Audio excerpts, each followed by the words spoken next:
এখানেই কি লড়াইটা শেষ হয়ে যাবে? কপ সহ 4 দফা দাবি নিয়ে 3 দিন ধরে ধর্ণামঞ্চ চলছে, আজকে শেষের পথে। লড়াইটা কি এখানেই শেষ হয়ে যাচ্ছে? 3 দিন ধরে ধর্ণামঞ্চ চালাচ্ছেন, আজকে শেষ হলো, মানে শেষ হবেই কিছুক্ষণের মধ্যে। এটাই কি শেষ? এখানে 3 দিন ধরে ধর্ণামঞ্চ চলছে আপনাদের, এই লড়াই কি আজকে এখানেই শেষ হয়ে যাবে? দেখুন, এটা তো লড়াইয়ের সবেমাত্র শুরু। আমরা 20 তারিখে করতে চেয়েছিলাম, প্রশাসন করতে দেয়নি। আমরা 3 দিন ধর্ণামঞ্চ করলাম, এটা দিয়ে একটা বাংলায় বার্তা আমরা দিলাম। এই আন্দোলন বাংলার ঘরে ঘরে, বাংলার কোণে কোণে, মহল্লায় মহল্লায় আগামী দিনে আন্দোলন হবে। ওয়াকফ আইন প্রত্যাহারের দাবি জানিয়ে যেভাবে SC ST ফেক সার্টিফিকেট দেওয়া হচ্ছে এবং OBC যে জটিলতা, এগুলোর এবং পরিযায়ী শ্রমিকদেরকে যেভাবে গোটা দেশ অত্যাচার করা হচ্ছে, তাদের জীবনের সুরক্ষার দাবি জানিয়ে গোটা বাংলা জুড়ে আমরা এই আন্দোলন চালিয়ে যাব। না, লড়াই এখানে শুধুমাত্র শুরু। আজকে লড়াই শুরু।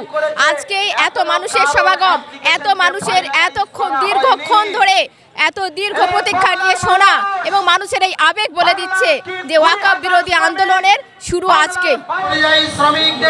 মোটেই না, এটা তো ফার্স্ট রাউন্ড হলো। ধর্ণামঞ্চ এটা আমাদের বসতে দেবে না। 20 তারিখে আমাদের গ্রেফতার করে নিয়ে গেছিল, ভিতরে লকআপে আমাদের মোটা ভাত খাইয়েছিল। আজকে প্রথম ক্লাস কমপ্লিট হলো, আজকেই হয়তো ঘোষণা হয়ে যাবে। জেলায় জেলায়, ব্লকে ব্লকে ডাকছে মানুষ, আসুন, আমরা তৈরি হয়ে আছি। কলকাতা সবাই আসা সম্ভব না, তো এটা একটা ঝড় উঠবে, এটা শুধু শুরু। অনেক কিছু দেখার আছে।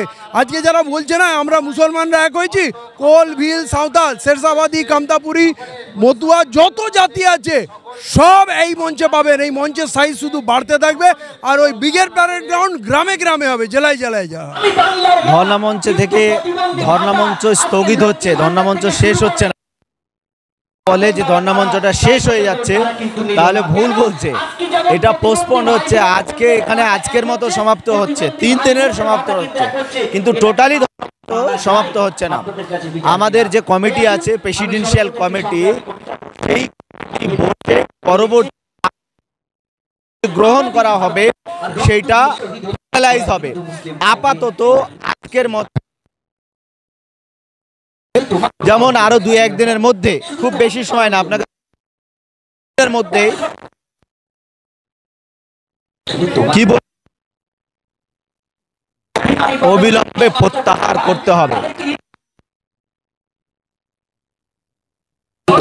সেই সম্পত্তিকে নিয়ে আদানি এবং আম্বানিকে দেওয়া চলবে না। যারা আদানি এবং আম্বানি দেওয়ার পরিকল্পনা করেছে, তাদের এ লড়াই ফলে চলবে।